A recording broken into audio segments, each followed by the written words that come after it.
I really appreciate my father-in-law. Thanks to him, we could have such a luxurious honeymoon. What do you mean? We used his bank savings. What? When I called my brother and his wife, who didn't show up at our father's funeral, his wife casually said this. Not only did they not help with the funeral arrangements, but they also had the nerve to steal my father's bank card. We rented a luxury car and toured Alaska, stayed in fancy hotels, and already spent $30,000. There's still money left. And we plan to enjoy our vacation until the last possible day. She kept talking, oblivious to my silence. Wait a minute. I remembered the balance in our late father's account and couldn't help but laugh. What's so funny? Are you so shocked about not getting any inheritance that you lost it? No, I haven't lost it. I burst out laughing, imagining the shocked faces of my brother and his wife when they find out the truth. My name is Emily. This is a story about the turmoil I experienced 10 years ago. At that time, I was 30 years old and just an ordinary office worker. My mother died in an accident when I was in high school. My father, Kevin, was a kind and gentle man who loved my mother very much. Despite his grief, he had to conduct my mother's funeral and tried his best to reassure us. Your mother is gone, but don't worry about anything. I'll take care of you until you're independent. He said this with a haggard face about a week after the funeral. With no reliable relatives, I think these words were also a declaration of his determination.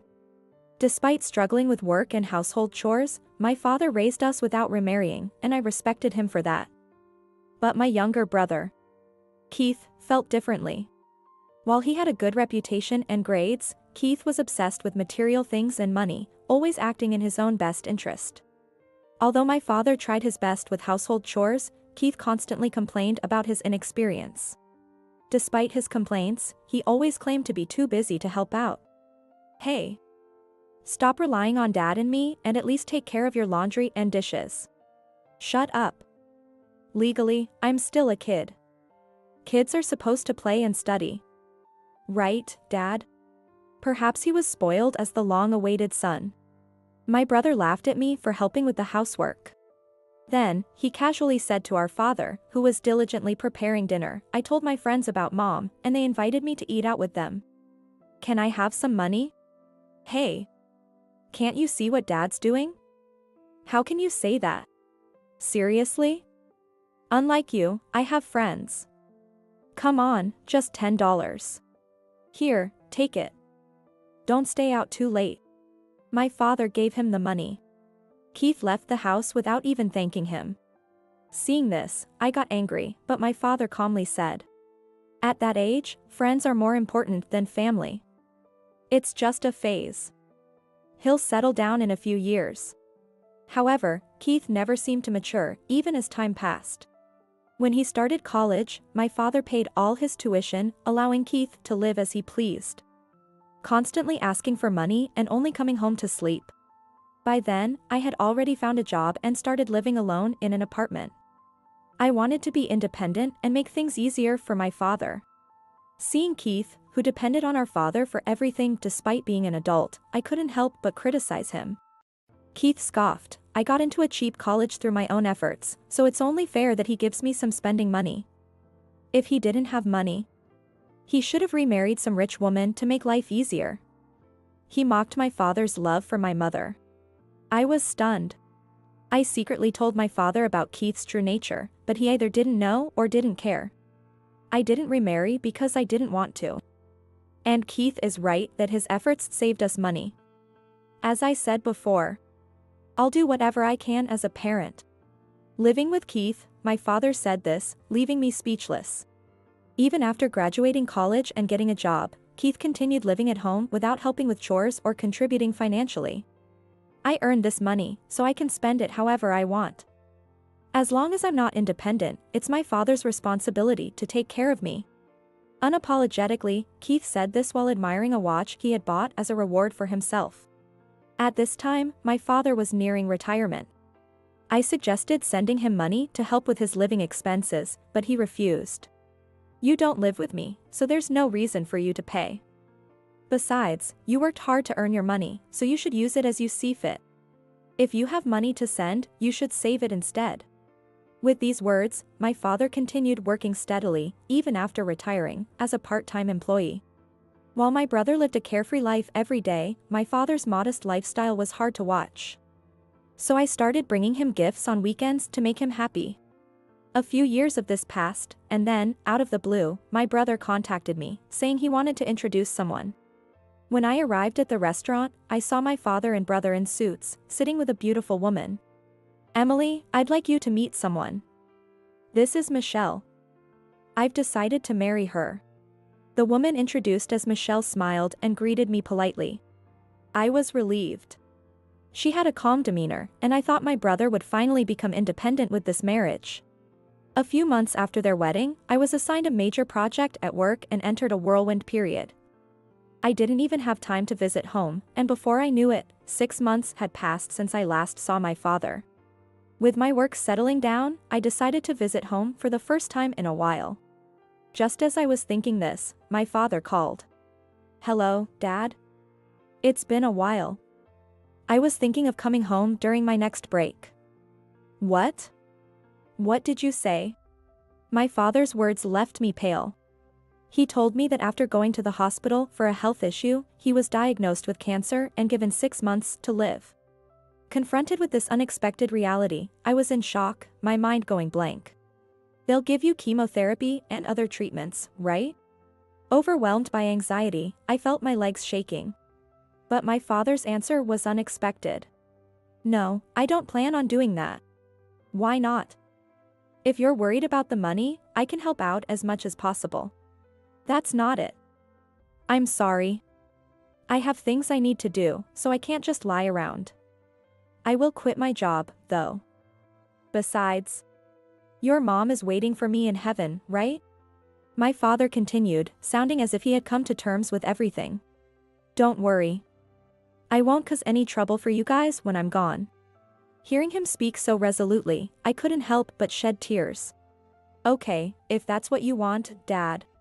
Accepting his words for the time being, I hung up the phone. I immediately called my brother. Even though my father said what he did, as his children, we wanted him to receive treatment. Still, what did he mean by needing to do something even though he was quitting his job? Puzzled by my father's contradiction, I waited for my brother to answer. "Hello? Hey, Keith. I need to tell you something." I explained what our father had just told me and suggested we help cover his medical expenses.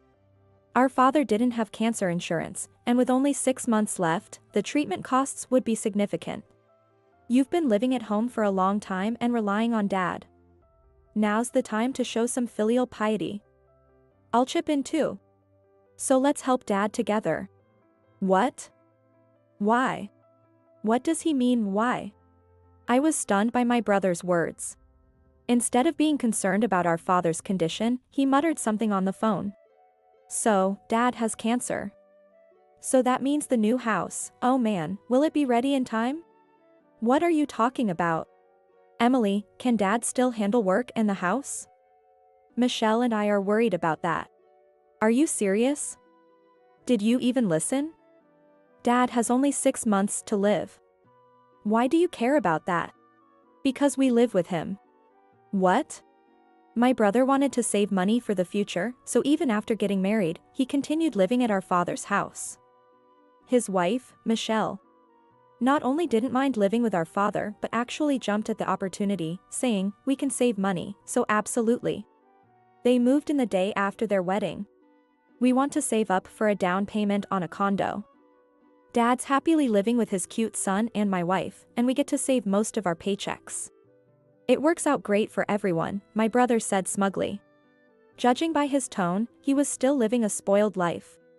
Hearing his words, I finally understood the meaning behind my father's earlier contradiction, and everything clicked into place.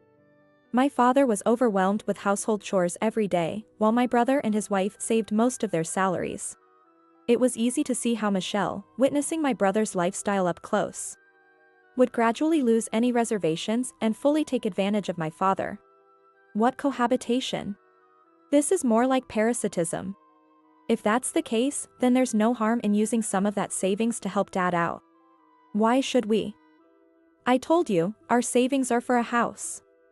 Besides, with only 6 months left and cancer spread throughout his body, there's no point.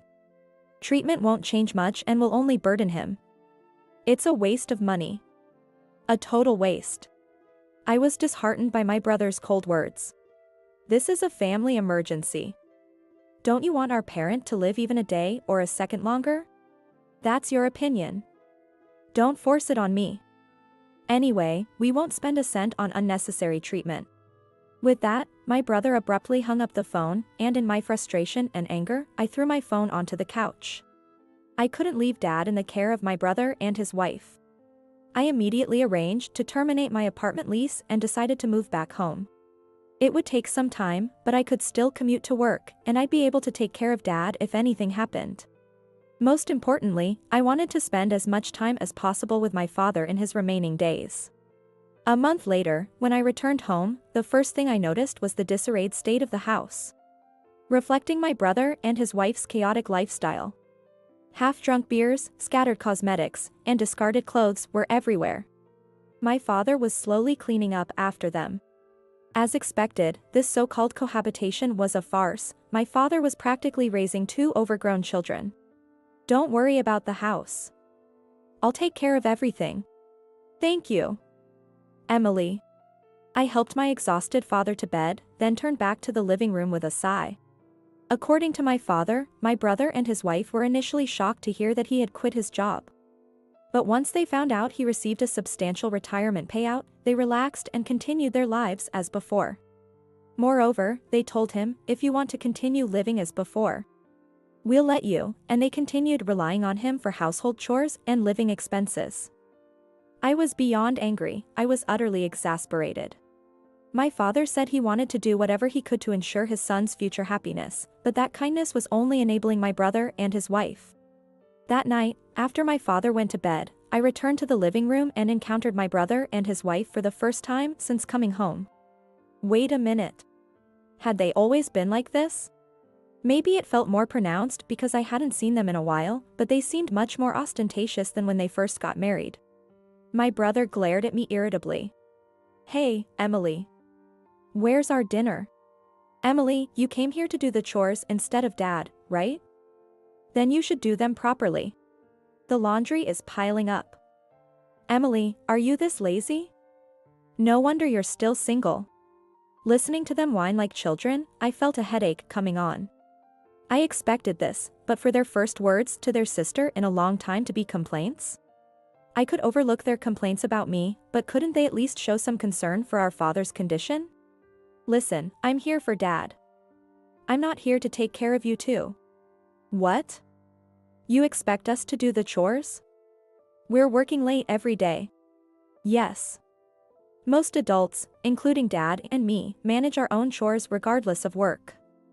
If you're planning to buy a house, you should start learning to take care of yourselves now, I said coldly.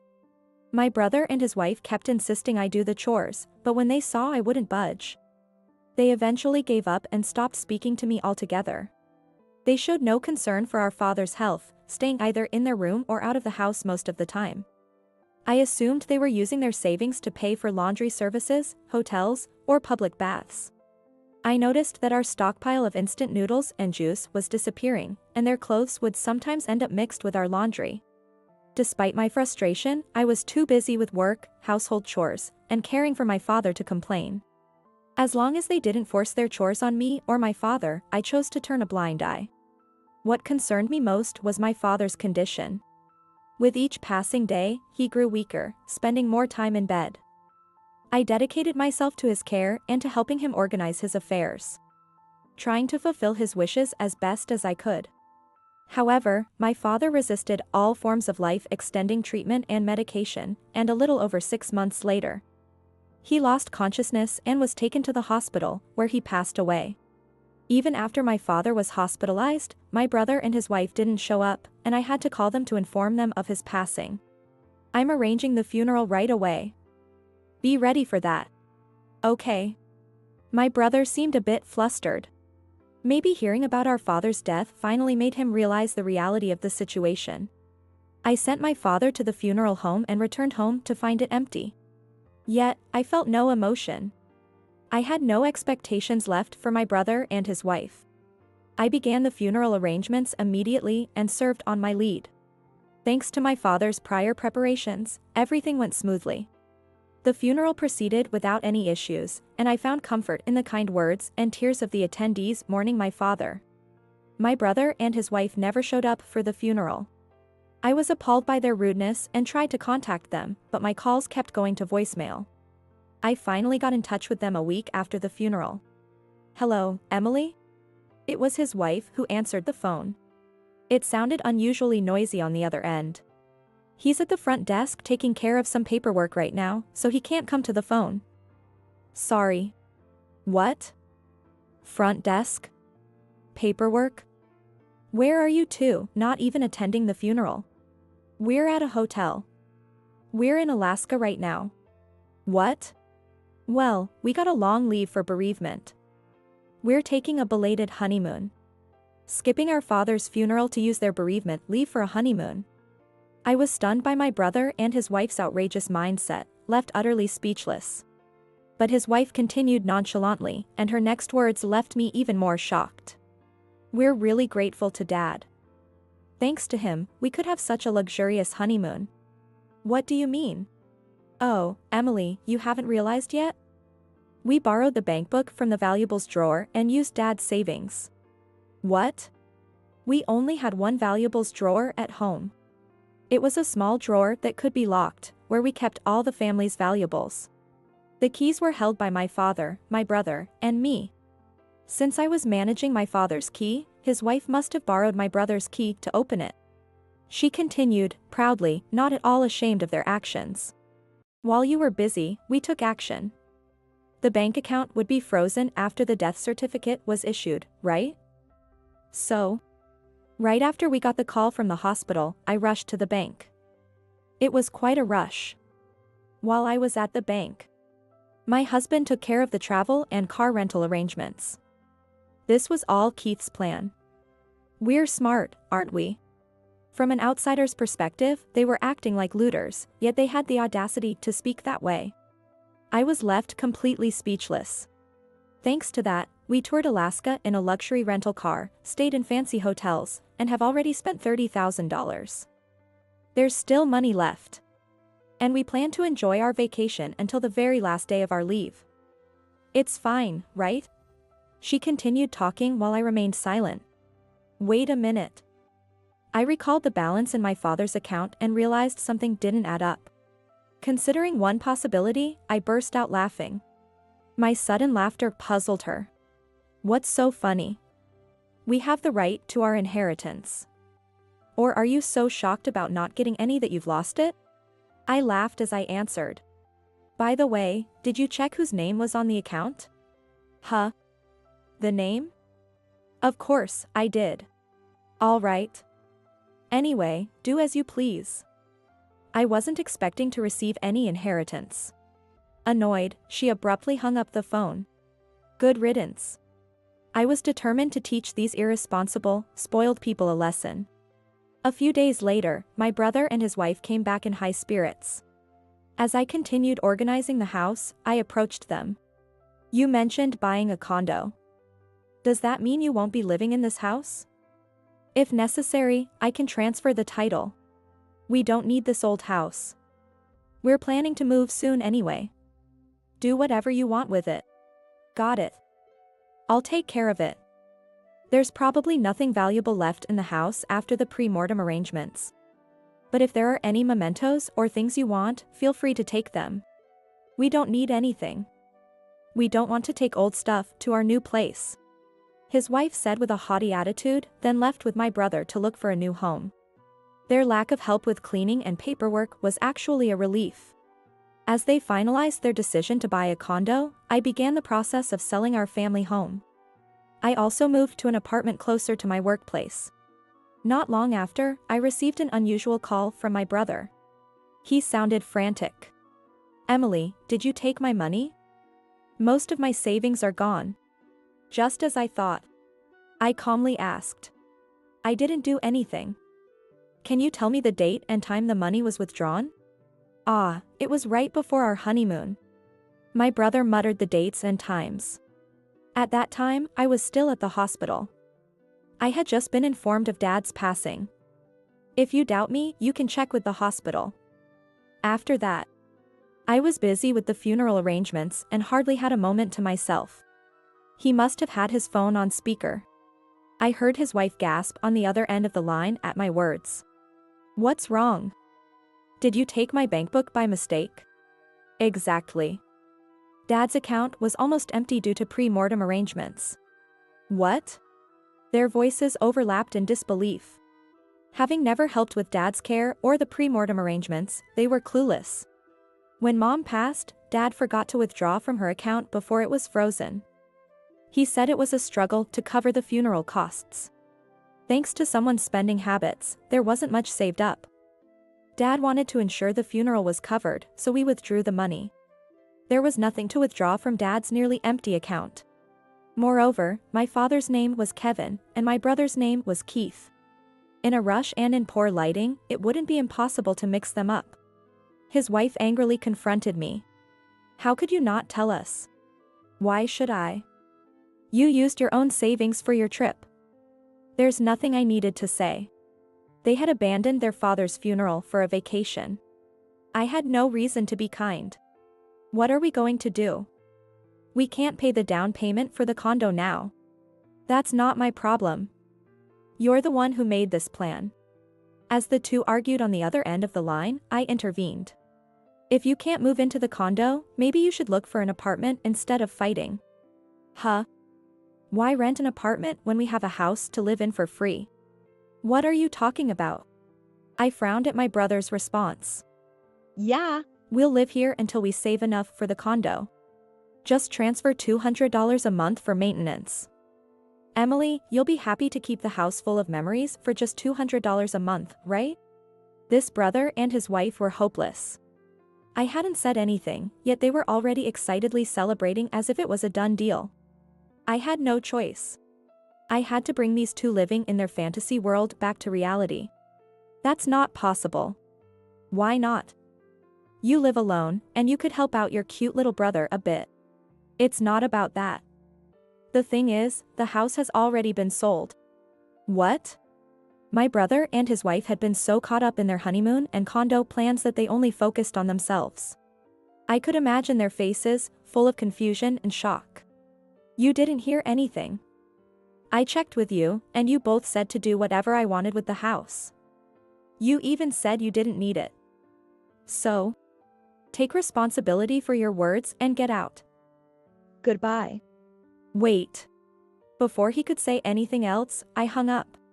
I couldn't waste any more time on these air-headed people. I blocked my brother's number, and of course, his wife's as well. At the end of the month, I went to check on the house just in case, and sure enough, they were gone. It seemed they had left properly, and I breathed a sigh of relief. Eventually, the process of selling the house was completed, and some money came in. I had no choice. I would have to share it with my brother. So, I unblocked his number. As if he had been waiting for this moment, my brother called almost immediately. Had he been trying to reach me every day despite being blocked? The thought of his persistence sent chills down my spine. Honestly, I didn't want anything more to do with him, but we needed to settle the money issue to avoid future complications. I took a deep breath and answered the call. Finally, my brother spoke in a frantic tone. You finally answered. Why didn't you pick up before? I need your help. He continued in a desperate voice.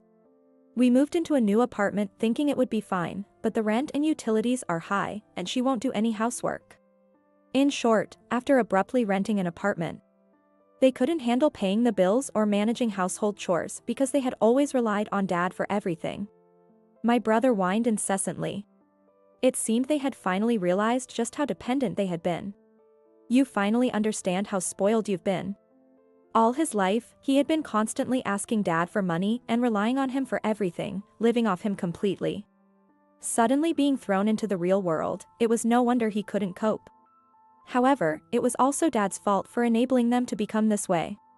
Considering the inheritance distribution, if they were genuinely remorseful, I would teach them how to manage their household and finances from scratch. Just as I was about to speak, my brother suddenly began talking to me in a pleading tone. "Hey, Emily, don't you think it's partly your fault that your cute little brother and his wife ended up like this?" I take back what I thought. I took a long sigh. These two still wanted to blame others. I mean, isn't it your duty to come over and help her struggling brother and his wife with housework and stuff? Besides, us siblings supporting each other would be the best way to honor our parents, right? I'll give you our address. My brother continued with his self-centered and belated proposal, not listening to a word I said. "What are you talking about? I've been telling you to help out with chores since we were kids, and you ignored me every time. I was a kid back then. But you didn't change even after becoming an adult. You used Mom's death as an excuse to play around. And you relied on Dad for everything until now. You didn't even attend Dad's funeral when he was suffering the most. You have no right to talk about honoring our parents." He fell silent, and I continued. "The reason I answered your call was to discuss splitting the money from selling the house." "Really? So?" I was irritated by his suddenly cheerful tone. I decided to set things straight. "I should tell you, most of the money went towards demolition costs, so there's not much left. Don't worry.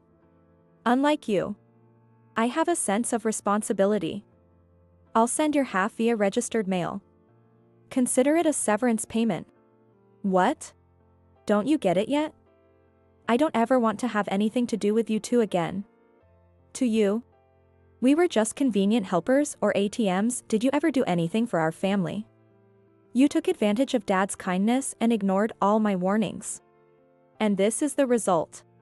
But without your help, Michelle and I can't manage on our own. Are you really going to abandon your little brother? We're family. If I hadn't come back home, what do you think would have happened to Dad? And prioritizing your trip over his funeral. Stealing money from his account, how could you even call yourselves family? That was all Michelle's idea." I felt bad about it for Dad. "So? You're pathetic. Now you're blaming your wife to save yourself. Even after Dad was diagnosed with cancer, he always thought of us first. He liquidated all his assets to cover his funeral expenses, so we didn't have to pay a cent. He fulfilled his responsibility as a father until the very end." I continued, addressing my brother who is now speechless. "And no matter how much you regret it now, the person you need to apologize to is no longer here. You need to accept that." After saying this, I calmly hung up the phone. They were the ones who cut ties with the family first. I had no intention of being kind or helping my brother and his wife. I quickly sent their portion of the money to their address, changed my phone number, and moved. Later, through social media, I found out about my brother's situation. From what I saw, they were barely managing, relying on part-time jobs, eating out, and using laundromats. Their savings quickly dwindled, forcing them into a life of poverty. Their marriage deteriorated as they blamed each other for their circumstances, but they couldn't afford to live independently. Instead of supporting each other, they seemed to be blaming one another for their situation. Their lifestyle became increasingly precarious, not only failing to buy a condo but barely managing to stay afloat in an apartment. They accumulated debt in their pursuit of a lavish lifestyle. And their social media was filled with complaints about each other and desires for luxury. Meanwhile, after moving, I met my current husband, and we got married. We have been blessed with 2 children and, 10 years later, are still happily living together. We both work, but we share household chores, which makes everything more manageable. I've heard that now you can't withdraw money with just a bank book, which is reassuring. Letting my guard down with family had led to that chaotic situation. Even though I wasn't directly harmed, Dad's foresight in preventing us from being burdened helped. Grateful for the family that supports me, I continue to pray for my parents.